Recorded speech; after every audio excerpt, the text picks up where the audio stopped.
Her name was Isla Monroe. She was 27, a marine behaviorist, scientist, speaker, mentor, but above all, a believer. A believer that inside the towering silence of the ocean's most powerful predator was something more than instinct, something human, something waiting to be heard. Isla didn't just train orcas, she listened to them. She studied their moods, documented their dreams. She said their eyes carried stories. They remember, she once told a group of students, and some of them never forget. She wasn't famous, not yet. But in marine circles, she was rising fast. Fast enough to speak at conferences, advise on rehabilitation, push for ethical care. And then, one afternoon, in front of 2,000 cheering spectators, she vanished. It happened at Oceanland Marine Research Park, a sprawling $400 million facility nestled along the cliffs of Monterey Bay, California, a place known for its conservation work and its entertainment. The largest tank in the western United States.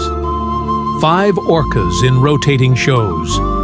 Tens of thousands of visitors every week. And on September 8th at 1:17 p.m., during what should have been a routine midday performance, Isla walked to the edge of the pool and never came back. At first, they thought it was part of the show, a stunt, a magic trick, a dramatic dive into the deep. People clapped. A child asked her father, "When's the lady coming back up?" She didn't. Trainers rushed in. Radios crackled. Divers were dispatched in under 60 seconds. What they found was only her glove, floating gently like seaweed near the surface. No scream, no signal, no shadow. Isla Monroe had simply disappeared. The orca she was working with that day was named Nocturne, a 6-ton male with an unmatched record of obedience and an unsettling stillness in his eyes. He floated silently in the center of the tank. No thrashing, no noise, just watching, as if nothing had happened, as if the show had ended, as if he was waiting for something else. Some say it was an accident.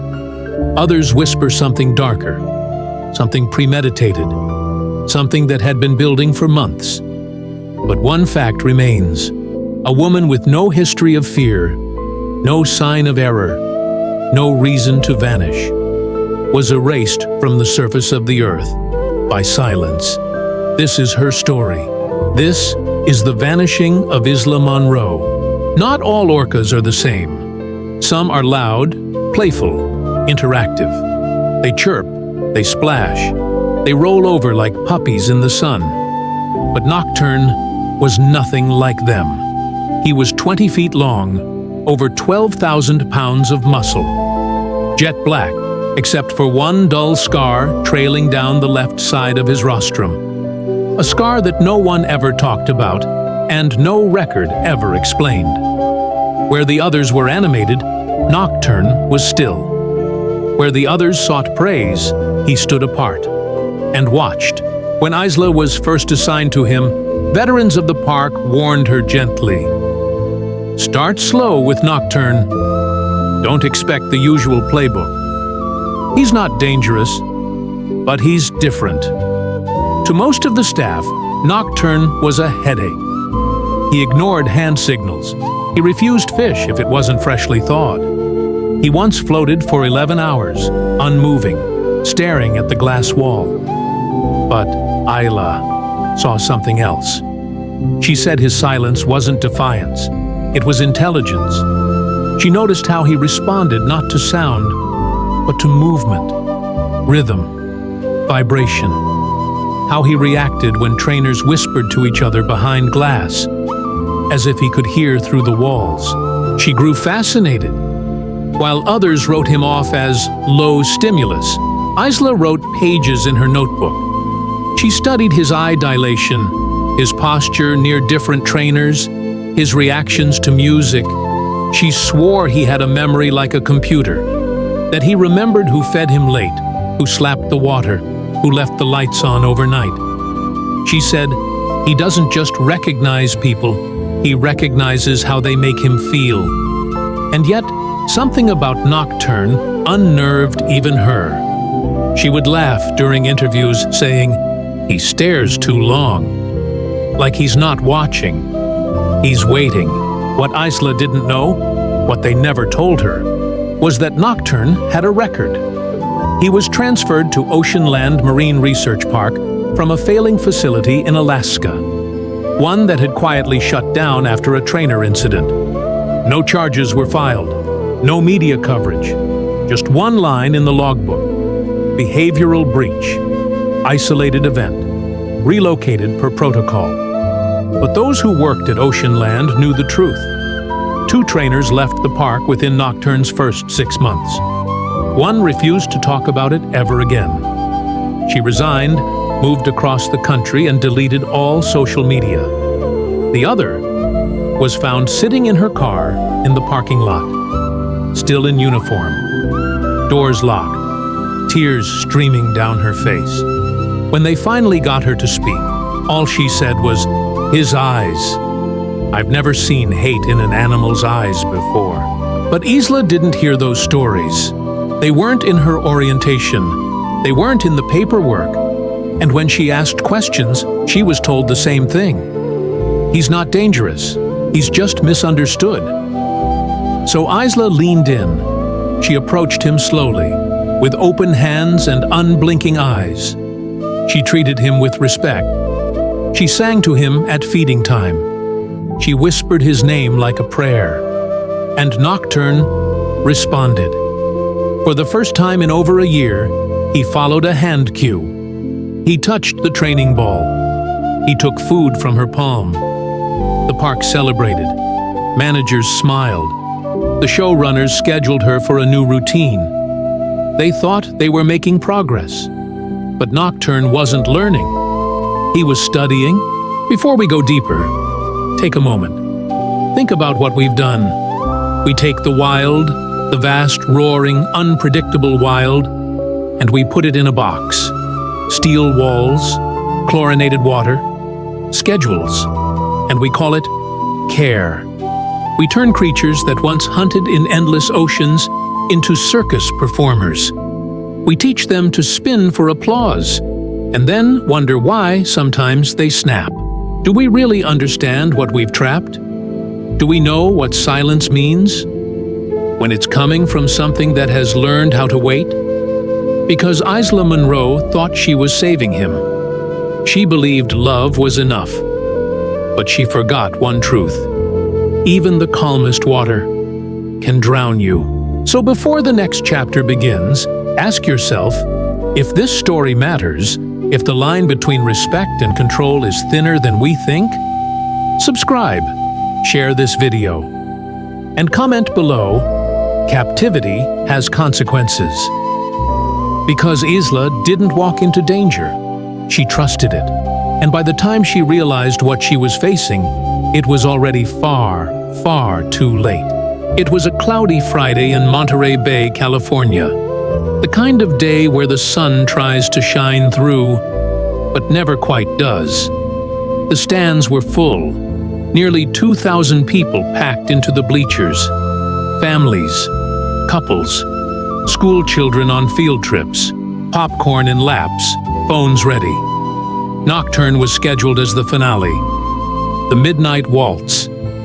Isla had spent months designing the routine, not just to impress, but to prove something. That Nocturne, her silent, unpredictable partner, wasn't broken. That trust could be built, even in captivity. That love could rewrite instinct. The gates opened. Isla walked out, wetsuit zipped tight, eyes locked on the water. She gave a short nod to the announcer and dove. The pool swallowed her whole. The crowd roared. Seconds later, he surfaced. Nocturne, a 20-foot, 6-ton shadow. Sleek, beautiful. Towering above the surface, fins slicing the water. He circled once, then again. She matched him. spinning in slow spirals, kicking gently beneath him. Every movement was rehearsed. Turn, glide, pause, breath. It was like a dance between worlds. Then he stopped, right in the middle of the performance, dead still, not diving, not responding, just floating, vertical. His single eye locked onto Isla. She surfaced slowly, confused, raised one hand, a signal he knew, one they'd practiced hundreds of times. He didn't blink. He didn't move. The audience laughed nervously, assuming it was part of the act. But Isla knew something was wrong. You could see it on her face. That moment, frozen forever in shaky cell phone footage. Her eyes narrow, her lips part slightly, and she swims toward him. She reaches out, her fingers brushing his flank, and then he pulls her under. No splash, no thrashing, just a sudden, quiet disappearance. Gasps echoed through the arena. A woman screamed. A child dropped his cotton candy. But there was no blood, no bubbles, just still water. A trainer on the platform froze. Security radios clicked alive. Still, the crowd waited for Isla to resurface, smiling, to wave, laugh, maybe bow, to climb out and reveal it was all a trick. But 10 seconds passed, then 20, then 30. No, Isla. Nocturne slowly resurfaced, alone, floating calmly in the center of the pool. Mouth closed, eyes scanning. And that's when panic began to rise. A second trainer dove in. The sirens began to blare. Children cried. Mothers clutched them tighter. Something was terribly wrong. But beneath the surface, Isla was still alive, still breathing, still fighting. And what she saw below was not what she'd ever trained for. The moment Isla touched Nocturne's flank, he reacted like a trigger had been pulled. Not with rage, not with noise, but with purpose. His jaws opened, wide, precise, and clamped around her midsection. He didn't thrash. He didn't shake. He simply turned and sank. Downward, fast, like a ship's anchor, dragging her toward the darkest part of the tank. Isla was conscious, fully aware. She kicked, twisted, clawed at his skin with her nails. But Nocturne kept her just beneath the surface. A security camera, mounted high in the corner, caught it. A single haunting frame. Her hand breaking through the water, shaking as if reaching for life itself. And then he pulled her back under. Staff on deck shouted. Someone screamed, "Emergency protocol!" Two trainers ran toward the platform, frozen in disbelief. Isla's mask was shattered in the struggle. Her air supply was severed. She swallowed water, coughed, gasped. And still, Nocturne didn't let go. But he wasn't killing her. Not yet. It was almost like he was waiting, as if something in him wanted her to feel it, to experience not just fear, but clarity, that he had power, that he knew exactly what he was doing, that he had been watching her. Long before she realized, every time she tried to surface, he let her get inches away, then yanked her back. Her lungs burned, her limbs thrashed in slow motion, but she never screamed, couldn't scream. The surface was so close, but it might as well have been the sky. Above, chaos erupted. Trainers tried to distract Nocturne, threw fish, slammed the gates, called for nets, injected sedatives, but nothing worked. Nocturne circled the tank, slow, methodical, dragging Isla like a rag doll beneath him. Not tearing, not shredding, just holding, as if to say, you wanted trust, you wanted connection. Here it is. It took 14 minutes before the sedatives kicked in. 14 minutes of horror, of pleading, of children crying and parents covering their eyes. And when his grip finally loosened, when Isla's body floated to the top like driftwood, it wasn't rage on his face. It was stillness, as if he had done what he came to do. They pulled her out, pale, unmoving. No visible wounds, but the damage was already done. Inside her. Inside everyone who watched. Because this wasn't a malfunction. It wasn't a freak accident. It was a warning, and no one, not the crowd, not the staff, would ever forget the way Nocturne looked at her before he disappeared into the blue. When they finally pulled Isla from the tank, her body was still warm, her wetsuit torn only slightly at the waist. No visible bite marks, no blood.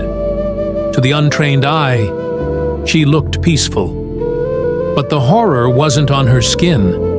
It was inside her. Her spine had been fractured, her ribs bruised, her lungs completely filled with water. Yet the most haunting thing was her face, her eyes wide open, locked in a frozen stare. Not of fear, but of understanding. Like she knew, like she realized what Nocturne was, too late. Her fingernails were shredded, split down to the skin, raw, bloody. She had clawed at his flank, so hard, so desperately, that parts of her nail were still embedded in the orca's flesh when they examined him later. But it wasn't rage that killed her. Nocturne had never torn her apart. He had waited, held her under, again and again, until her body betrayed her mind. Doctors ruled it death by asphyxiation. But the full report was worse. Severe neuropsychological trauma, signs of acute panic, a prolonged hypoxic state, consistent with psychological drowning. What did that mean? Her mind died before her body did. She was aware, every second, every struggle, every delay, every time the surface was just out of reach. She didn't die in silence. She died in utter comprehension of what was happening to her. That's the part they don't show. That's what didn't make the news. Not the cracked vertebrae, not the broken capillaries in her eyes, not the staff who had to carry her out of the water like a doll knowing she had suffocated with her eyes open. Because the real horror wasn't the attack. It was the way he held her and watched her drown, not as prey, but as a message. And to this day, some staff believe, in those last seconds, she saw the message. That he wasn't just a killer. He was something else entirely.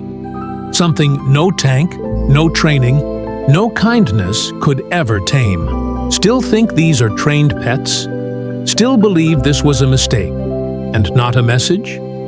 If your heart stopped, even once, don't just move on. Because Isla didn't drown. She was kept under, held until the air left her body, and the world forgot she ever screamed. Comment: Isla didn't die for nothing. Subscribe, let her story stay alive. Share. Make sure the next Isla never steps into that water, because Nocturne wasn't punished. He was relocated to another tank, another audience, another trainer, and right now, he's waiting. The official report blamed miscommunication. They claimed the orca was playful, that Isla simply drowned. But divers on the rescue team said otherwise. They saw Nocturne turn slowly after releasing Isla and press his head against the pool wall, like he was waiting for applause. One diver swears she heard clicking noises, patterns, rhythmic, almost like a lullaby. Others say he's stopped responding to trainers altogether, just floats, staring, like he's waiting for someone else. Isla Monroe wasn't reckless. She wasn't naive. She was brilliant, dedicated, gentle. She gave her life to understanding something most of us only fear. She believed in bridges, that between human and orca, there could be empathy. trust. That silence wasn't a threat, but a language. But in the end, it wasn't a bridge she was building. It was a plank. And when it gave way beneath her, there was no roar, no thrash, no signal, just a stare, and the cold hands at the deep pulling her in. They say Nocturne snapped, that it was a glitch, an error. But that's not the truth. The truth is, there are things we were never meant to cage, creatures with memories deeper than oceans, intelligence sharper than any chain, and pain that echoes, not in screams, but in silence. Isla believed she was helping. That love could rewrite instinct. That connection could undo trauma. But maybe, just maybe, Nocturne wasn't confused. He wasn't lashing out. Maybe he was finished pretending. Because in that final moment, when Isla reached toward him, still trusting, he didn't speak. He stared.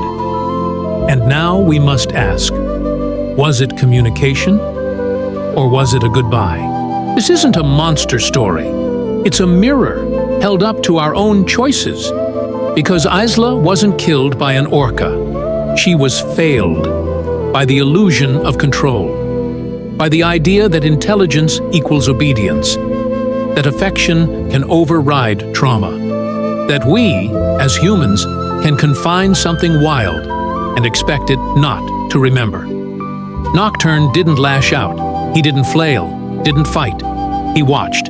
He waited. And when he moved, it was not in confusion. It was in clarity. Let that haunt us. Because for every Isla, there is a system behind her. A stage, a tank, a script, and it's still running. So if this story moved something in you, if it made you pause, even for a moment, subscribe. Not for numbers, but to keep stories like Isla's alive, so that they don't disappear beneath the surface. Comment. We need to listen before it's too late. Let it echo across every screen, every voice. Because silence is what allowed this to happen. Share this video, not as a warning, but as a wake-up call. Because somewhere, another trainer is rehearsing, another orca is waiting, and we still think it's a show.